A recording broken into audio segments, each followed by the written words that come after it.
Gold trusted gold buyers. మీరు తాకట్టు పెట్టిన బంగారాన్ని విడిపించి ఈ రోజు ఉన్న మార్కెట్ ధరకు కొనబడును. ధర్మరక్షణ కొరకు ఎప్పుడైతే ధర్మం లోపిస్తుందో భగవంతుడు రావాలి. అభ్యుత్థానం అధర్మస్య తదాత్మానం సృజామ్యం. నేను తప్పనిసరి వస్తాను అధర్మాన్ని నాశనం చేయటానికి.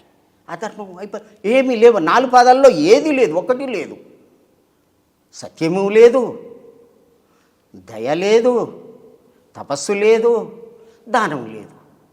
ఇవే ముఖ్యమైనటువంటి ధర్మాలు, ముఖ్యమైనటువంటి సత్యయుగం యొక్క ధర్మాలు ఇవి. ఇవే కాకుండా ఎన్నో ఉన్నాయి. అవి సూక్ష్మ ధర్మాలని, ఆశ్రమ ధర్మాలని, వర్ణాశ్రమ ధర్మాలని చాలా చెప్పుకోవచ్చు. కానీ ముఖ్యమైనటువంటివి 4. ఈ 4 ఉన్నప్పుడే ధర్మం ఉన్నది అని అర్థం. ఎప్పుడైతే పోతుందో లోపించింది అని అర్థం. ఆ 4 ఎప్పుడు ఉంటాయి? సత్యయుగంలో ఉంటుంది, కృతాయుగంలో ఉంటుంది. ఆ కృతాయుగం ఎప్పుడు వస్తుంది అంటే గురువు, చంద్రుడు, సూర్యుడు, గురువు ఏకరాశిలో పుష్యమీ నక్షత్రంలో ప్రథమ పాదములో కర్కాటక రాశిలో చేరినప్పుడే కృతయుగ లక్షణం మారుతుంది. ఎప్పుడు కలియుగం పోయి కృతయుగం మారుతుంది అన్నాడు. అయితే ఎప్పుడు మారింది అది? 1/8/1943లో మారింది. భాగవత గ్రంథ ఆధారంగా వేదవ్యాసుని యొక్క వ్రాత ప్రకారంగా వచ్చింది. అయితే ఇప్పటికి మరి కలియుగంలో అంతంలో పుడతా అన్నాడు కదా, కలియుగము అంతంలో పుడతా అన్నాడు. ఎవరు? కలికి భగవానుడు. అంటే 43 కంటే ముందు పుట్టాలి కదా. కాబట్టి కలికి అంటే స్త్రీ రూపం. ఎటువంటి స్త్రీ రూపం అంటే ఆ తల్లి ఆదిపరాశక్తి అంత శక్తి కలిగినటువంటి పరమాత్ముడే రావాలి. ఆ యొక్క మహావిష్ణువే ఆ విధంగా రావడం జరిగిందన్నమాట. వారు బ్రహ్మ విష్ణు మహేశ్వరుల యొక్క అవతారము, వారే దత్తాత్రేయులు అని చెప్పి నాతోటి స్వయంగా చెప్పడం జరిగింది మాణికేశ్వరి మాత. వారి మాణికేశ్వరి మాత. అయితే ఈ విధంగా రావడం జరిగింది. ఎప్పుడు? 43కు ఇది అంతమవుతుందని దీంట్లో భాగవతంలో చెప్పడం జరిగిందా? దానికంటే ముందే రావాలి కదా. కాబట్టి వారు ఎప్పుడు వచ్చారు? 5/5/1930లో సూర్యలోకం నుంచి సూర్యలోకంలో సభ చేసి, నిజానికి వాస్తవానికి సూర్యలోకంలో ఏం లేదు, మండుతున్న గోళము అనుకుంటాం. కాదు, అక్కడ కూడా దేవతా నివాసం ఉన్నది. అక్కడికి వచ్చి ఎవరి ఆజ్ఞ ప్రకారము? శ్రీనివాసుని యొక్క ఆజ్ఞ ప్రకారము వైకుంఠంలోనికి వీళ్ళందరూ పోయిరు కదా, పోయి అడిగిరు కదా. కాబట్టి ముందుగా నా యొక్క అంశాలతోటి పంపిస్తున్నాను అన్నారు. వారు రావడం జరిగింది. ఎట్లా రావడం జరిగింది? సూర్యలోకం నుంచి అప్సరసలు ఆడగా, గంధర్వులు పాడగా, కిన్నెరులు అందరూ కూడా సేవిస్తూ రాగా కాలనేమిని అనేటటువంటి ఒక దివ్య విమానంలో సూర్యలోకం నుంచి వచ్చేను. ఎప్పుడు? 5/5/1930లో ఎక్కడికి వచ్చింది? అహోబిలానికి రావడం జరిగింది. అక్కడి నుంచి తర్వాత భూమి మీద ఏ విధంగా చెయ్యాలి, ప్రక్షాళన ఏ విధంగా చేయాలని ప్లాన్ వేసుకొని ఆ తల్లి గర్భంలో శ్రీముఖ నామ సంవత్సరంలో ప్రవేశించడం అయ్యింది. అంటే 33 శ్రీముఖ, 34 భవనామ సంవత్సరం. వారు పుట్టింది 26/7/1934లో పుట్టడం జరిగింది. ఇదంతా క్లియర్ ఉండడం జరిగిందనమాట. వారు వచ్చింది ఏమిటికి? అన్నం లేదు, నీరు లేదు, నిద్ర లేదు, తపస్సు చేయాలి, దారపోయాలి. ఎక్కడ? మాత. వారే వీరధర్మజులు. సూర్యలోకంలో వారు వీరధర్మజులు. ఈ భూలోకంలో వారి యొక్క పేరు మాణికేశ్వరి మాత తల్లిదండ్రులు పెట్టారు. మరి పురుషుని యొక్క పేరున్నది కదా, ఇక్కడ స్త్రీ పేరు ఉంది కదా, రూపం మాత్రం స్త్రీ అవతారంగా ఉంది కదా. అంటే ఆత్మ స్త్రీ కాదు, పురుషుడు కాదు, శక్తి స్వరూపం, పరమాత్మ రూపము. తల్లి గర్భానికి ప్రవేశించిన తర్వాతనే స్త్రీ పురుష భేదాలు అనేవి వస్తాయి. కాబట్టి ఆ విధంగా రావడం జరిగింది. జరిగిన తర్వాత ఈ భూమి మీదకి వచ్చిన తర్వాత ఎక్కడెక్కడ తన శిష్యులు ఉన్నారో, వారి అనుచరులు ఎక్కడున్నారో వాళ్ళ ఇంటికి పోయి మాయమైపోయి పిలుచుకోవడం జరిగింది. అట్లాగే నా దగ్గర కూడా వచ్చినాం.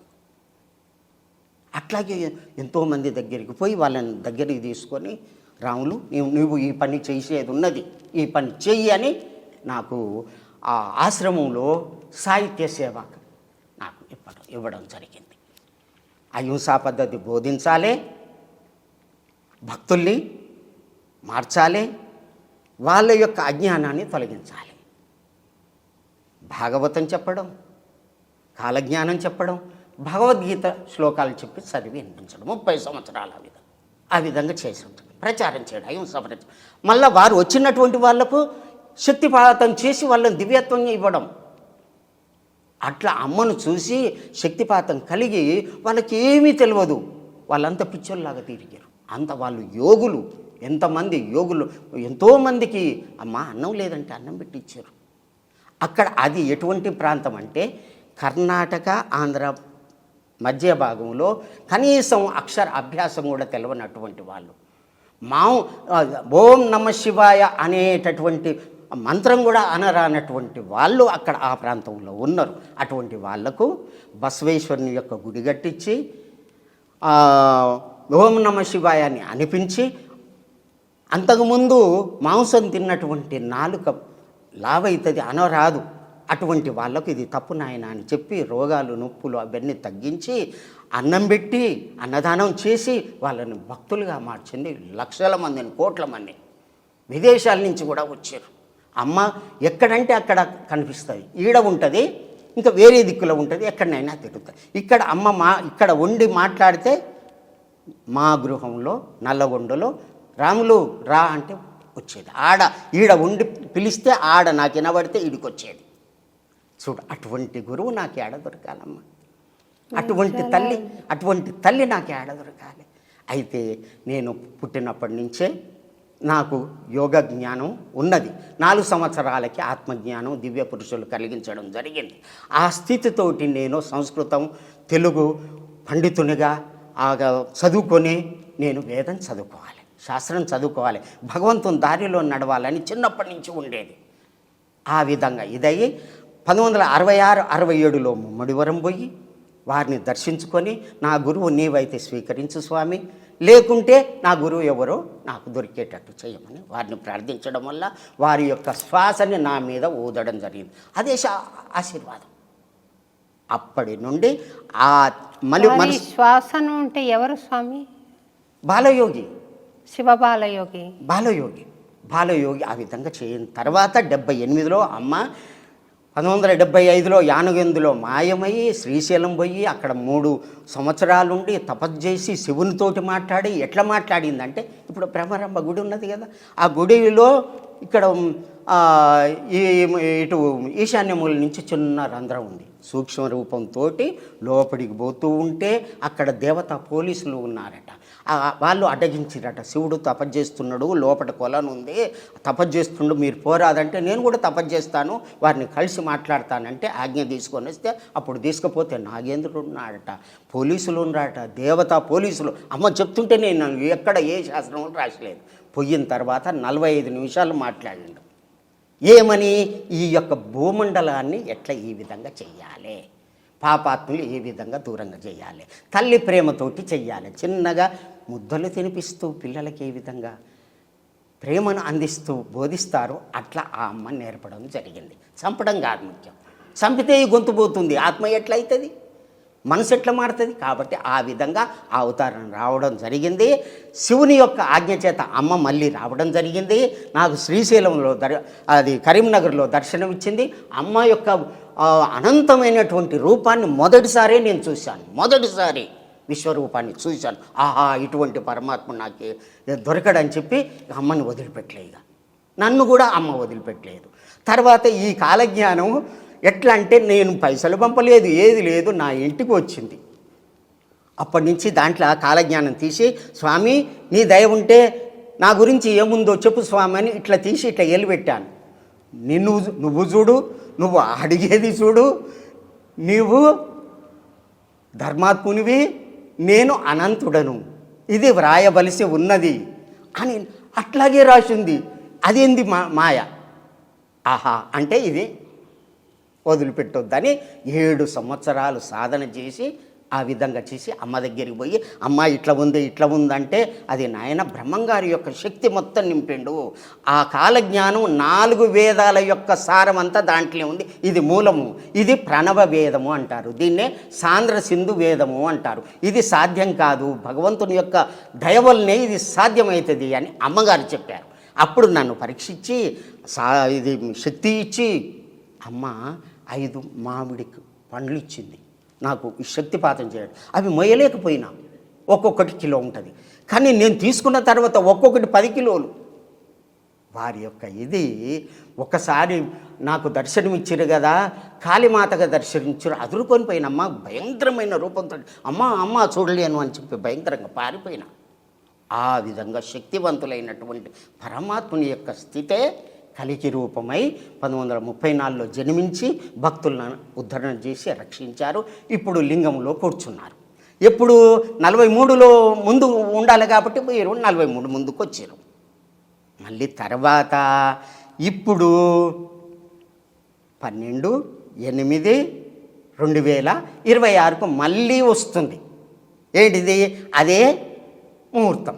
ఏది అంటే కృతయుగ, కలియుగం పోయింది, కృతయుగం వచ్చిందని మళ్ళీ వస్తుంది. 2026కు వస్తుంది. అంటే ఇప్పుడు ఎందుకు ఇచ్చిండు? అప్పుడేమో స్త్రీ రూపంలో భగవంతుడు వచ్చిండు, ఆ విధంగా తల్లి ప్రేమను చూపెట్టిండు, భూమి మీద తన ప్రేమను చూపెట్టి ధర్మ సంస్థాపన కొరకు అహింసా పద్ధతిని బోధించు. అమ్మ చిన్న చిన్న మాటలతోటి ఎట్లా నాయన, అది ఎంత తప్పది. ఒక జీవినికి వస్తే మాంసహ అత్తి మాంసం.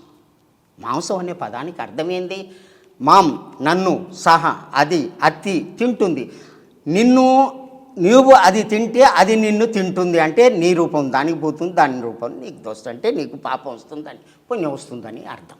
శీర్షతే ఇది శరీర, శరీరం అని ఎందుకంటావు? ఎన్నాళ్ళున్నా కానీ ఈ శరీరం శిథిలం అయ్యేదిరా నాయన అని పెద్దలు పెట్టారు. దహ్యతే ఇది దేయ. అబ్బా ఎంత బాగుంది ఈ దేహం అని చెప్పి సబ్బులు పెడతాం, పౌడర్ పెడతాం, ఎన్నో చేస్తాం. అటువంటి శరీరాన్ని ఎందుకు ప్రేమిస్తావురా? అది ఎన్నాళ్ళు ఉన్నా కానీ కట్టెల్లా పడి కాలిపోయేదే. ఆత్మని ప్రేమించు, ఆత్మస్థితిని పొందు అని పెద్దలు పెట్టారు. అదే గ్రహించు నాయన. ఏమున్నది అది? తినకూడదు, పాపం, అది పాప వస్తువు. అది ఎప్పుడైతే అహింసా పద్ధతి బోధించిందో కోట్ల మంది అమ్మ దర్శనానికి ఒక్కసారి 10,000 మంది వచ్చేది. అప్పుడు నన్ను ఉపన్యాసం ఇవ్వమనేదమ్మ. అట్లా మా రాములు అని చెప్పేది, అంత ప్రేమగా చూస్తే నా తల్లి ఆ విధంగా చేసి, నేను ఎందుకు పనికిరాని, ఇది నా చదివెంత, నేనెంత, నా పాండిత్యం ఎంత, అటువంటి వాడిని తీసుకొని జ్ఞానం నేర్పి, యోగం నేర్పి, సాధన నేర్పి ఇంత తన పాదాల దగ్గర నిలుపుకొని ఆ విధంగా చేసినటువంటి తల్లిని ఆ కలికి రూపాన్ని వర్ణించడం సాధ్యం కాదు. శతకాలు రాశాను, చరిత్ర రాశాను, ఎన్నో రాశాను ఆ తల్లిని. ఆ విధంగా వచ్చినట్టు రూపమే కలికి అవతారం వీరధర్మజ మాత. మళ్ళీ ఇప్పుడు వస్తున్నటువంటి ఇది ఎవరు అంటే 2026కు ముందు పుట్టి ఉండాలి. ఇప్పుడు ఏమొస్తుంది? కృతయుగం, కలియుగం పోయి కృతయుగం వచ్చిందని అదే శ్లోకం వర్తిస్తుంది మళ్ళీ.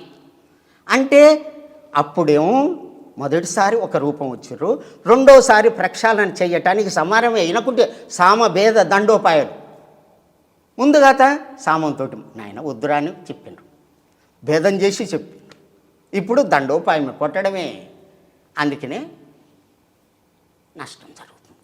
1901 వరకే కలియుగం 5,000 అయ్యింది. విక్రమార్కుని శకం వరకు 3,000 అయ్యింది. విక్రమార్కుని వరకే కొద్దిగా ధర్మం నిలిచింది. అటు నుంచి పూర్తి 2,000 సంవత్సరాలు మొత్తం అధర్మమే ఉంది. మహమ్మదీయుల పాలన, ఆంగ్లేయుల పాలన అంతా వాడిని వీడు చంపుకోడు, హిందువుల యొక్క ధర్మం అంతా నాశనం. కనీసం యజ్ఞాలు చేయలేదు, జుట్టు పెంచుకొని ఇవ్వలేదు, జిజియా పని అని వేసారు. ఈ విధంగా ఉన్నటువంటి బ్రహ్మరాంబ దాంట్లో రాస్తాడు, ఆ తల్లికి కట్టినటువంటి బట్టలకు చెదలు పట్టింది పూజ లేక అని చెప్పి. అటువంటి ఇదిలో ఊరూరు తిరిగి ఎక్కడ కడప నవాబు దగ్గరికి పోయి మహిమలు చూపెట్టి ఆయనను శిష్యుని చేసుకుంటాడు. గోల్కొండ నవాబు దగ్గరికి పోయి ఆయనను శిష్యుని చేసుకుంటాడు. నీళ్లు పోసి దీపాలు వెలిగించి ఆయన అమ్మగారు కూడా దీపాలు పెట్టి దీపాలలో నూనె వేయకుండా నీళ్లు పోసి దీపాలు వెలిగించారు. అటువంటి శక్తివంతుడు. మరి బ్రహ్మంగారు ఎటువంటి వాడు? సచ్చినటువంటి వాళ్ళని బతికించిండు. ఇంకా సీసం తాగిది కరిగించి తాగిండు, కుక్క యొక్క మాంసాన్ని పండ్లుగా మార్చిండు, బ్రహ్మరాక్షసికి శాపం విమోచనం చేసిండు. గ్రామదేవతని పోలేరమ్మ తోటి పిలిస్తే పోలేరి రా అనగానే ఆ తల్లి వచ్చింది. స్వామి ఏం కావాలి? నిప్పు తీసుకురా. అందరూ నిప్పు తీసుకొచ్చి చూపెడుతుంటా గజగజ వనుకుంటా పారిపోయారు. అటువంటి శక్తివంతుడు రాసినటువంటిది ఈ కాలజ్ఞానం. మరి ఈ తల్లి ఎవరు? తానే నేను నేనే తాను. ఆ శక్తితోటి అదే శక్తితోటి యానగుందిలో జన్మశవ్యం భక్తిపదం ప్రదోష తీర్థం ప్రయాగమాదం ఆనగుంది. యానగుందిలో వీరు జన్మ ఉంటారు. అక్కడ ఏం చేస్తారు? ఎర్రటి బొట్టు పెడతారు. అందరూ పెడతారు కదా, అట్లా కాదు. విభూతి ధరిస్తారు, అందరూ ధరిస్తారు కదా.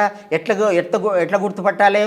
మామి మూమేమక ఆ నక్షత్ర ఆ యొక్క దాంట్లో వారి యొక్క పేరు ఉంటుంది.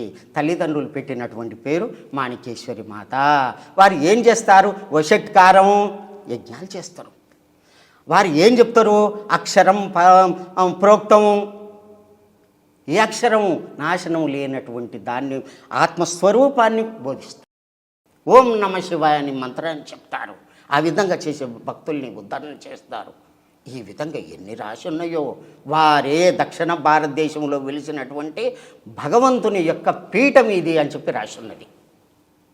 ఆ విధంగా ఉత్తమ స్థితిలో వచ్చినటువంటి వారు లింగంలోని అమ్మ పోయేటప్పుడు ఇట్లా శరీరం పట్టుకున్నాం.